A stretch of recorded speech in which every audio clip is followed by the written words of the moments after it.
bem-vindos. Eu estou a gravar este vídeo pela terceira vez. É verídico porque a primeira vez fiquei sem bateria, a segunda gravei mas estava com uma bruta juba e eu já não conseguia olhar para mim própria, portanto imagino quem estivesse a olhar para mim e portanto estou a gravar isto novamente. O que vale é que é de um assunto que...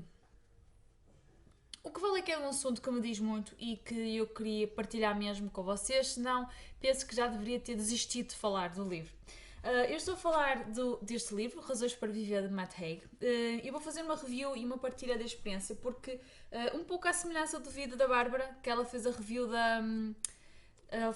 do livro Isto Vai Doer, do Adam Kay, e eu queria fazer com isto, mas de outra forma, uma vez que ela partilhou, mas no ponto de vista também ser médica e de ter muito em comum com ele, e eu aqui também tenho em comum com ele, mas é pela experiência que ele passou e não o que ele é. Matt Haig, neste livro, partilha a experiência de quando aos 24 anos entrou em depressão e teve uma depressão com ansiedade. E ele, ao longo deste livro, vai partilhando principalmente aqueles 2-3 anos que foi o auge da depressão, que para ele era uma novidade, porque também naquela altura era 1997, 98, não havia tanta informação, o estigma ainda era maior que agora, não havia tanta informação, portanto, ele não sabia que era um ataque de pânico, nunca tinha ouvido falar do termo, logo para ele ainda era mais assustador do que se calhar eu agora que... Por acaso eu também, quando tive o meu primeiro ataque de pânico, não sabia que era o ataque de pânico, mas já tinha ouvido falar, não sabia que era aquilo. Por isso acho que é bom partilhar este tipo de experiências, porque para quem passou por isso é bom, porque é para ver que não estão sozinhos, e porque é um sentimento muito comum. E também para quem não passou por isso, ter noção do que é, porque acho que é algo que não é tão visível nas outras pessoas, não é como estar manco, como faltar um braço ou estar com tosse, não é a mesma coisa que isso. É invisível, muitas vezes não se consegue ver que a pessoa não está bem, e no entanto pode levar a soluções desastrosas. Eu, como podem ver, tenho várias marcações. Eu não disse que isto foi um presente da Ana Lopes, da The Phoenix Flight, foi um bruto presente, Ana. Eu li este livro em, deixa eu imaginar, 17, 19, 18, 19, 20, 21, 22, 23. Posso dizer que li este livro em 5 horas menos, né? Porque tive que parar para almoçar e parei para ver outra coisa, portanto, considerem 4 horas e a marcar muitas vezes, porque simplesmente o livro é maravilhoso. O livro tem 260 páginas, tem assim umas letras grandes, está dividido em 4 partes, cada uma com capítulos que são muito pequenos, no máximo.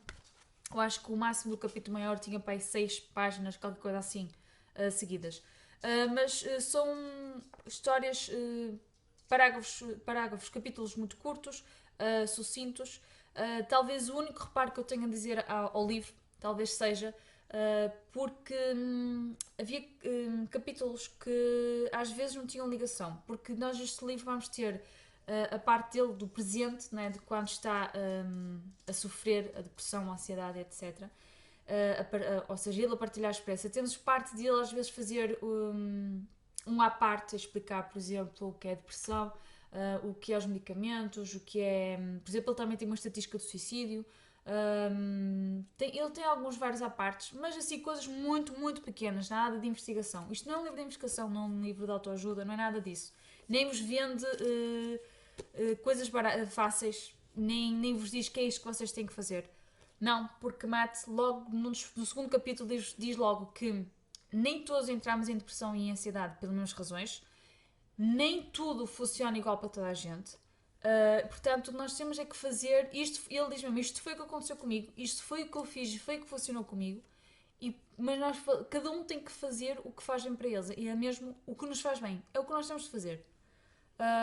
E ele deixa isso muito claro no início, que ele não vem dar aqui uma receita que funciona para toda a gente. E é por isso que eu gostei deste livro, porque hoje em dia é muito difícil de encontrar algo que não diga que eu é que estou certo e vocês têm que fazer como eu faço.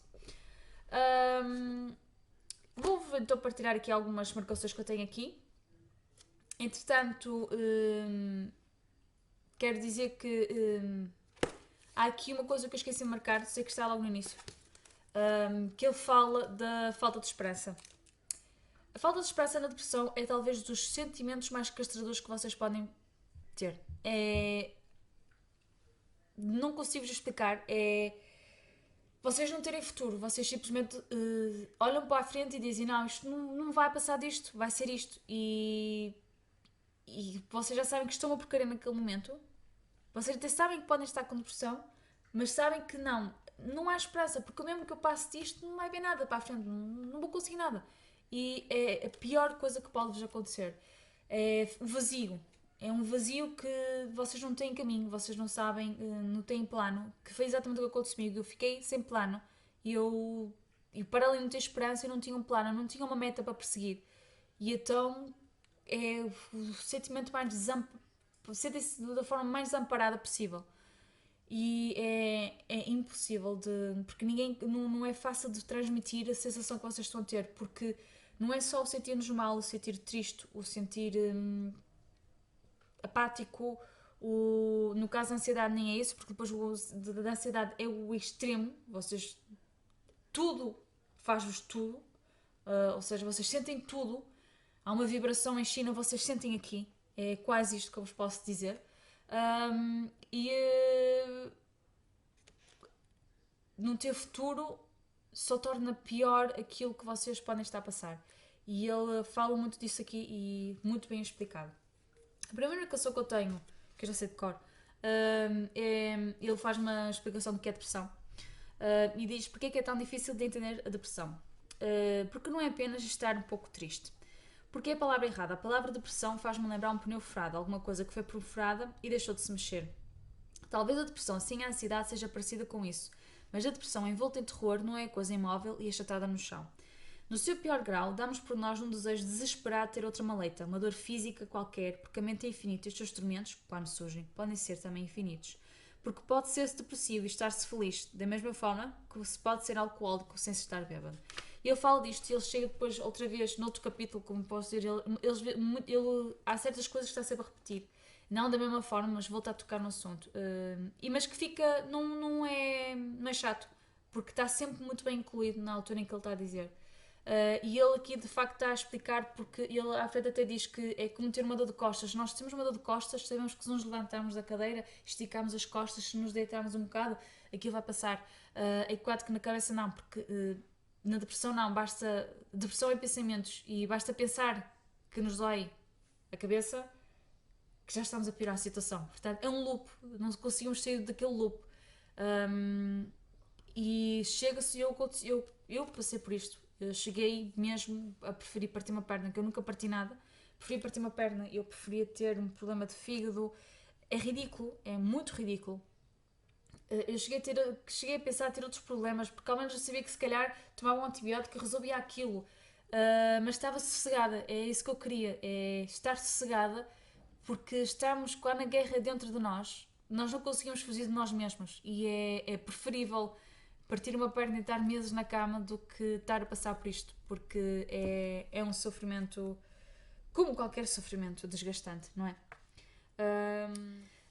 Depois, ele, aqui nesta parte que ele já falou do exemplo de alguns medicamentos, ele, por exemplo, Matt não toma medicamentos porque para ele era mais um fator de pânico. Ele sentia-se mais ansioso pelo facto de ter que tomar medicamentos, até porque ele já sabia, e acontece muitas vezes, não se acerta a primeira vez com o medicamento. E eu só fui à terceira vez, há pessoas que nem aí, e chega a ser frustrante porque ou seja, nem aquela pequena breve hipótese de sossego conseguimos atingir. Mas é normal, é muito normal, porque a mente funciona de maneira desconhecida, não é? É normal que não funcione logo à primeira vez e até perceber o que é que está a acontecer e ainda para mais os medicamentos. Geralmente os primeiros dias o efeito é o inverso, ou seja, em vez de nos acalmar, ainda torna-nos mais acelerados e é terrível. Os primeiros 2, 3 dias, comigo acontece sempre. Se já acontece mais que isso é porque alguma coisa não está a funcionar bem. E ele não quis, e ele próprio admite que se calhar se tivesse insistido talvez tinha passado muito mais rápido. Mas ele acha que também fez bem porque, por um lado, conseguiu ele próprio localizar-se, ele próprio traçar o caminho e ele próprio autoanalisar-se. Eu acho corajoso, acho muito corajoso, porque eu ainda demorei um ano a admitir que precisava de medicação.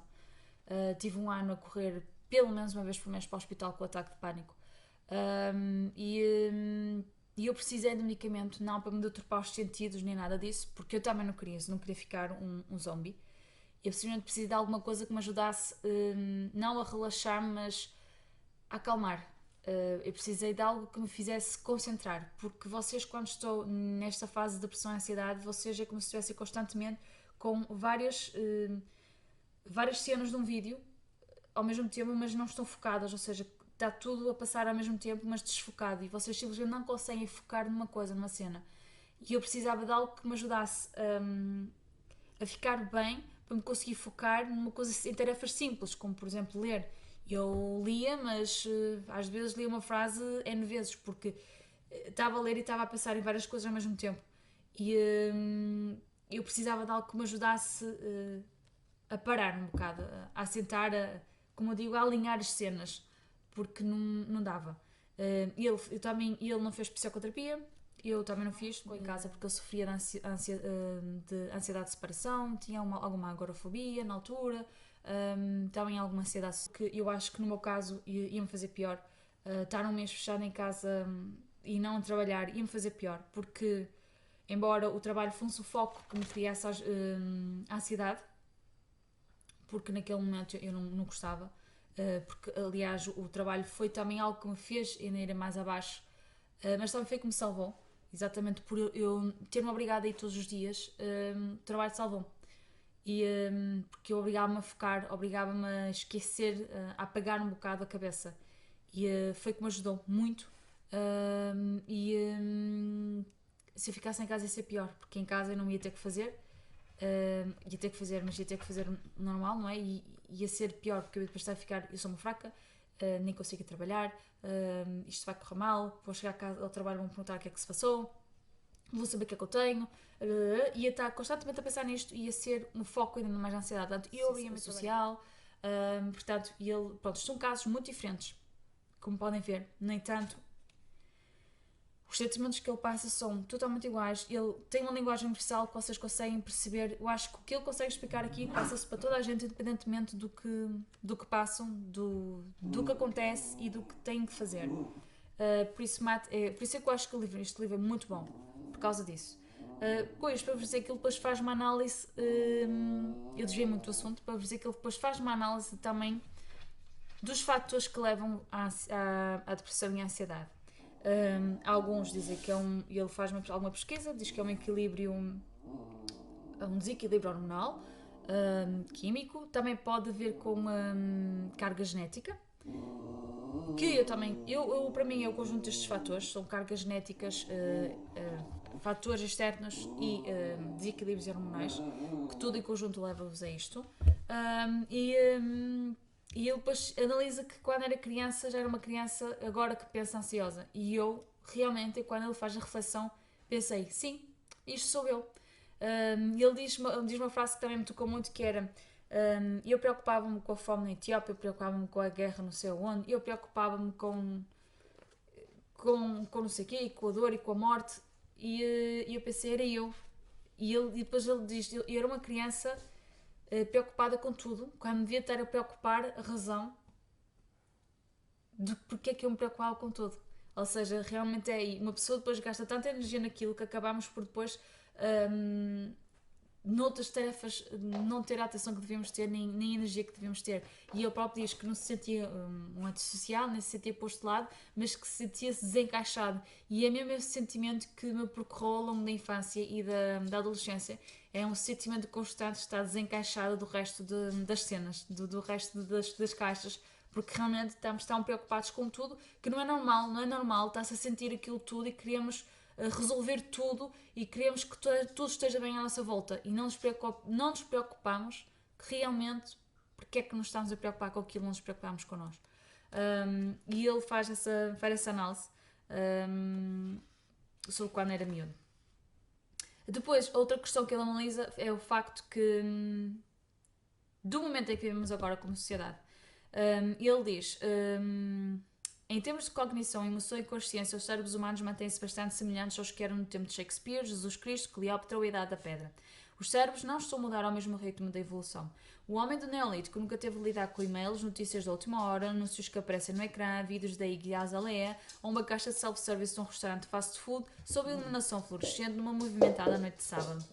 Em vez de nos preocuparmos com o avanço da tecnologia e a nossa transformação voluntária em cyborgs, talvez devêssemos pensar numa forma de melhorarmos a nossa capacidade de lidar com esta mudança. Eu acho que é um pouco isto também. Hoje em dia a mudança é tão rápida, estamos constantemente a termos de adaptar, que nos dá tempo para conseguir consolidar os conhecimentos e consolidar as emoções com que tivemos que lidar com aquilo. E é uma luta constante de sobrevivência que eu acho que provoca em nós um sentimento talvez de alerta que não sabemos que temos esse sentimento de alerta, mas que nos está a provocar uma ansiedade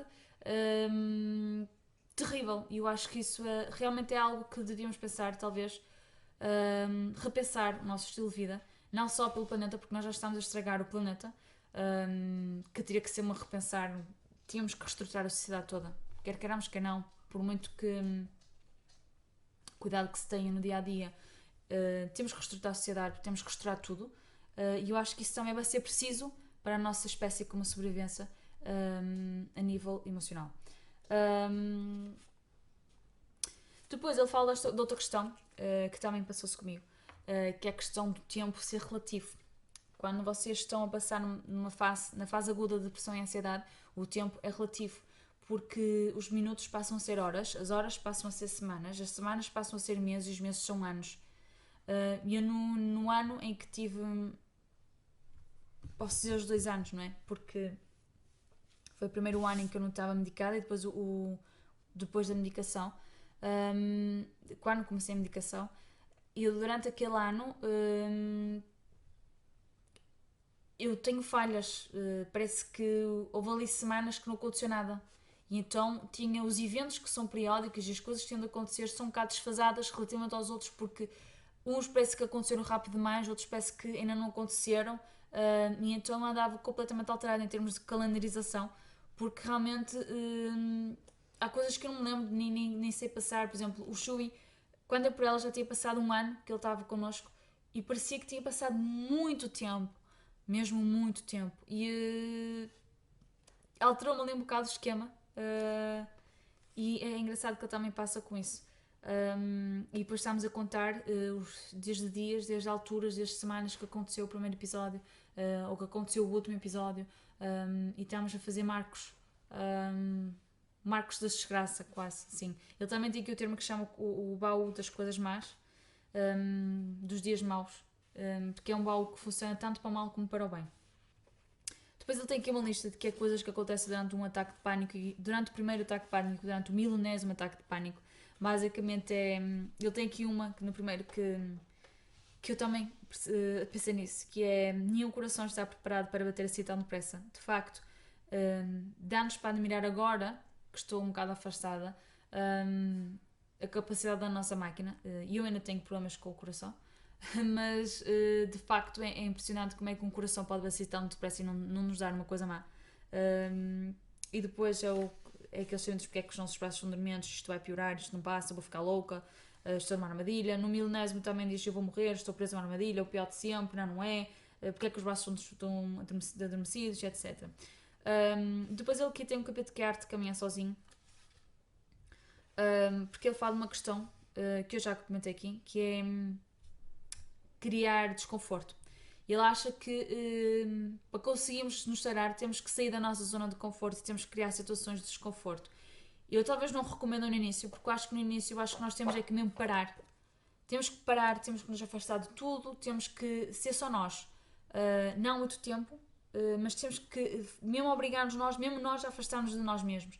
Temos que ficar apáticos, vazios. E quando vencemos essa batalha e conseguir chegar ao vazio, que mesmo aí já é muito difícil, só aí é que podemos ao pouco recuperar a arte de caminhar sozinho. E ele aqui fala das questões do desconforto, E eu, por exemplo, comecei por um método que eu arranjei que funcionou comigo. Eu pensei, bem, vou lembrar-me de uma época em que eu era feliz, ou que pelo menos pensava que era feliz e estava bem. E então lembrei-me das coisas que eu fazia quando era adolescente e quando era miúda. E foi por aí que eu comecei.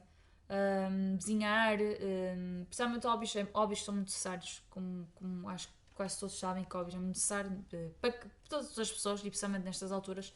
E então eu comecei a pensar nas coisas que eu gostava, que era ver televisão, filmes, séries, ler, desenhar, caminhar.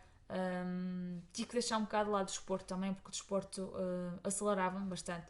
Um, e comecei a pensar, por exemplo, bordar, arraiolos, etc. Ou seja, eu comecei a fazer alguns hobbies, e não muitos também, porque eu não queria criar, ou seja, que eu não conseguisse fazer aquilo e criasse em mim o inverso, não é? Ficar ansiosa porque não estou a conseguir fazer aquilo. Mas nós temos que fazer mesmo ao nosso ritmo. Não dá, não dá, fica de lado, passa para outra coisa. Eu acho que é um bocado isso. E ele, falando da questão do desconforto, no caso dele era conseguir sair de casa e ir até ao supermercado que era ao lado de casa. E as batalhas dele começou assim, ou ficar sozinho. Também há aqui nesta fase ele já passou na parte em que diz o primeiro minuto, segundos em que ele finalmente achou que ia ter esperança. Nele foi um dia em que 10 segundos pensou: tenho fome, o que é que eu vou fazer para pequeno almoço? Seja uma coisa tão simples, tão banal, mas que para ele foi uma batalha porque ele pensou naqueles 10 segundos e ele não pensou em mais nada, só pensou de facto que tinha fome e que queria comer. E então foi aí que ele pensou: não, isto há esperança e finalmente eu vou conseguir recuperar-me. Comigo foi no Yoda. No Yoda. O Yoda está aqui. Comigo foi no Yoga. De facto, o yoga não foi. Também naquela altura, o yoga não fazia nada. Eu ia só pela questão da elasticidade, mas em termos de acalmar, zero. Não fazia rigorosamente nada. Vocês não estão. Eu acho que é muito difícil naquela altura, naquela fase mais aguda, conseguir ajudar-vos porque estão tanto tempo separados, sozinhos. As pessoas estão à vossa volta, vocês estão sozinhos a tentar acalmar e é pior que vocês estão a tentar acalmar e não conseguir e aquele tempo nunca mais passa e as pessoas ao lado estão relaxadas e é muito frustrante.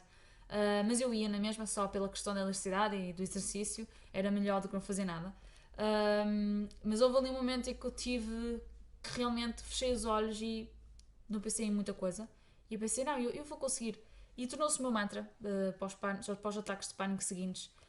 Era um mantra que eu dizia: não, isto, pá, vem aí um, ok, não é mal nenhum, mas eu vou conseguir, isto não vai haver muitos mais, eu vou conseguir e não é nada de mais. Olha, são mais umas horas que estou acordadas, vou ler, vou olhar para o telemóvel, whatever. Portanto, é aos poucos e poucos, e é uma coisa que ele depois também conclui aqui, é que, por isso é que também é um livro muito bom, é que não há, aqui não há um fim, não há, não há uma batalha vencida no sentido de que, ok, acaba, pronto, isto é um capítulo que fica de lembrança, não. Porque isto vai haver sempre dias maus, vai haver sempre dias em que a depressão vai tentar voltar, vai haver sempre dias em que a ansiedade vai tentar voltar. A minha médica família, quando falei com ela, porque entretanto mudei, e ela disse-me logo: olha, Sofia, não é para tentar abaixo, mas geralmente quem tem ataques de pânico vai ter ataques de pânico ao longo da vida, por isso se calhar era melhor pelo menos pedir ajuda para saber como lidar com os ataques de pânico, porque assim nos próximos assim já sabes como reagir, etc. E eu quando ela disse aquilo, eu não ouvi mais nada, só ouvi: vou ter de novo ataques de pânico, e eu pensei: não, por amor de Deus, eu não quero passar a minha vida nisto. Mas ok, já aceitei, sou quem sou eu assim, faz parte de mim. Pá, tenho é que aprender a lidar com isso. Quando vier um, vem, ok, não é por aí. É viver com ele e passar e o máximo. E é isso que eu concluí aqui. E não é um final infeliz, é simplesmente que, ok, eu estou bem, eu consegui. E que venha outro dia mau, porque todos temos dias maus, todos temos fases más. E portanto, ok, nós também temos direito, nós também vamos ter fases más. E por isso, ok, que venha. E o que interessa é viver a vida, que é o título, Razões para Viver. É que de facto ele depois começa a fazer o caminho de subir, é quando ele decide escrever, é quando ele começa a ganhar hobbies. Aliás, um dos hobbies é que ele tem aqui, e é por isso que eu também estou aqui, que me ajudou muito, que foi livros. E ele de facto, quando foi, depois ele foi viver sozinho com a namorada, futura mulher, E ele começou a ler, e ele diz que naqueles 6 meses leu tanto que nem leu assim tanto na universidade. E achava que nem tinha lido tanto até aquele momento da vida adulta dele. E de facto eu era como ele, eu lia, eu gostava, sempre gostei de ler, mas lia, era um leitor passivo, não é um leitor social, mas era um leitor passivo. E de repente comecei a ler bastante, porque de facto é uma forma de nos ligarmos da nossa mente e entrarmos na mente de outra pessoa. E isso é um alívio. É um alívio, dá-nos outras experiências, dá-nos outros mundos para além do nosso. E que, portanto, se vocês já estiverem com situações de desconforto que vos dá outra perspectiva, dá-vos outro distanciamento. Por exemplo, eu ia trabalhar e eu forçava-me até a ir a algumas situações que era para. O que ele quer dizer com isto é que vocês deixam de ser o centro do mundo. Ou seja, vemos que o mundo continua a andar à nossa volta e continua, mesmo com nós a sofrer e a transformar-nos, mas o mundo continua. E há pessoas que também têm problemas e não somos o centro do mundo, não somos o centro do nosso mundo. E por isso é bom. Ele também fala de questões, por exemplo, de solidariedade, etc. Portanto, os livros, no caso dele, foi também outra forma de conseguir desligar e desrelativizar. E comigo também. O Booktube ajudou muito. Eu descobri o Booktube nesta altura má e ajudou muito porque realmente ajudou-me a ter algo que eu tinha prazer, que fazia gosto. E eu ia para o Booktube. Os primeiros canais foi a Mulher Calma Livros e a Mafalda. E eu às vezes até via vídeos repetidos. Ajudava-me, aquilo realmente ajudava-me a fixar, a querer até metas, a querer fazer algo. E ajudou-me bastante. Por isso, uma razão para viver, livros. E ele também chegou a essa conclusão. Depois, já entro no capítulo do viver. E ele fala de alguns, por exemplo, ele também sugere livros, é verdade. Depois ele também fala de hobbies, por exemplo, ele começou a correr, que também ajuda, o yoga. E fala de pessoas famosas, eu não sabia, pelos vistos já sabia, mas eu não sabia. O Abraham Lincoln tinha depressão, não fazia ideia. E ele dá uma catrafoada de exemplos. E basicamente ele chega à conclusão de que, ok, não é também por terem sido famosos e terem depressão que nós vamos ser famosos, não. Cada pessoa tem a sua vida, mas o facto de ter depressão dá-nos um superpoder. E ele conclui que é uma coisa que eu já tinha concluído, ele fala de outra forma, mas para mim é um superpoder. Nós conseguimos, de uma coisa simples, fazer a coisa mais bela. Nós conseguimos do escuro, uma pequena luz, é a melhor luz do mundo. É a melhor luz do universo. Por isso, nós tivemos que ir às trevas para ver que uma pequena fenda é linda. E por isso é fantástico, porque realmente nós conseguimos dar importância às pequenas coisas da vida e acho que é isso que é importante. E ele diz que se calhar agora ele está agradecido, não no sentido de que tipo, ainda bem que tive depressão, graças a Deus não, mas ele agora acha que realmente ainda bem que teve a depressão porque realmente fez-lhe ter outra visão do mundo que se calhar não teria, fez-lhe ter outra forma de estar com a vida. E de facto é verdade. É verdade que não é aqui filosofia barata, mas de facto vocês apreciam as coisas simples, como por exemplo estar a ver televisão e estar calmo, estar relaxado. Para mim é uma vitória estar a ver televisão e não estar a pensar mais nada sem ser o que está a passar realmente na televisão. Para mim é uma batalha estar a ler um livro e estar a ler a história. É uma batalha ir ao cinema e estar sossegada.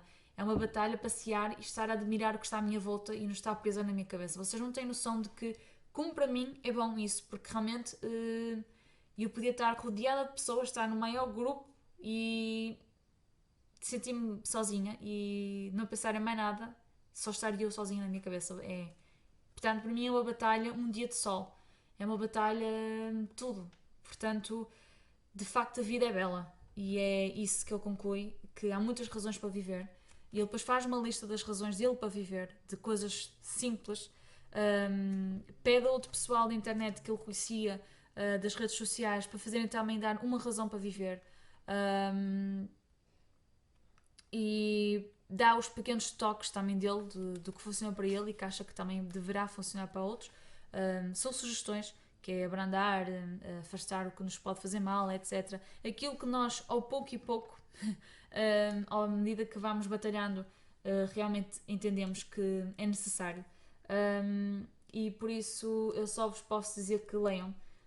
Leiam se passaram por isto. Leiam se não passaram por isto. Leiam se conhecem alguém que está a passar por isto, porque de facto é um livro que vos dá uma visão da vida de uma forma realista, de uma forma nada mind-blowing, mas ao mesmo tempo tão real e tão boa.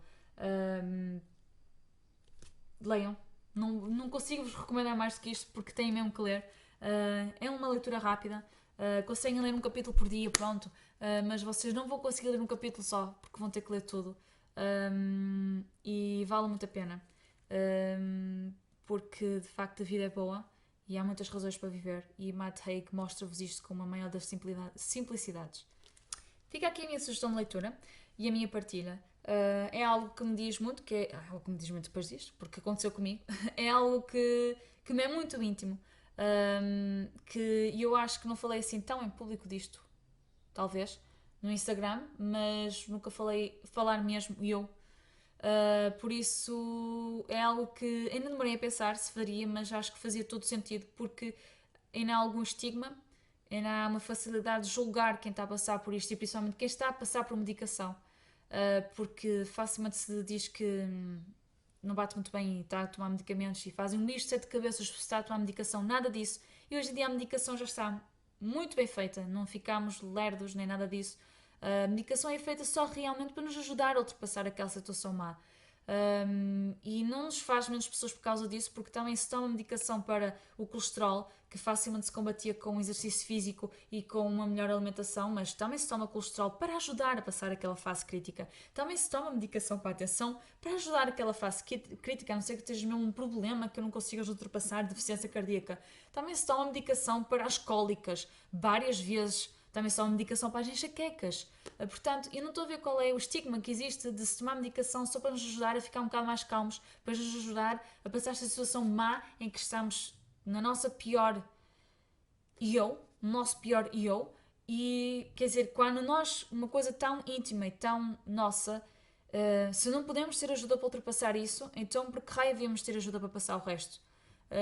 Portanto, fica aqui a minha mensagem, é que não sejam tão fáceis a jogar, e é uma doença que eu acho que ao par do cancro vai ser a doença do nosso século, de facto, porque a depressão e a ansiedade está aí e está a galgar bastante, e não se vê, não é infecciosa, mas ela espalha-se à velocidade da luz e não se vê, as pessoas muitas vezes não falam porque acham que é uma batalha interna ou que nos sentimos fracas ou que nos sentimos somos menos pessoas por causa disso, porque não merecemos o ar que respiramos, porque como é que os outros conseguem e eu não consigo.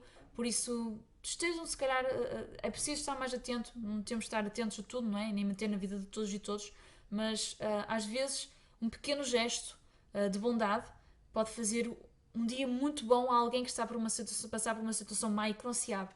Por isso, sejam bondosos e com muitas razões para viver, aproveitem as coisas boas da vida e simples, porque ela é mesmo isto, é para se viver e irmos daqui de consciência limpa. Portanto, fica aqui a minha mensagem e até ao próximo vídeo. Tchau!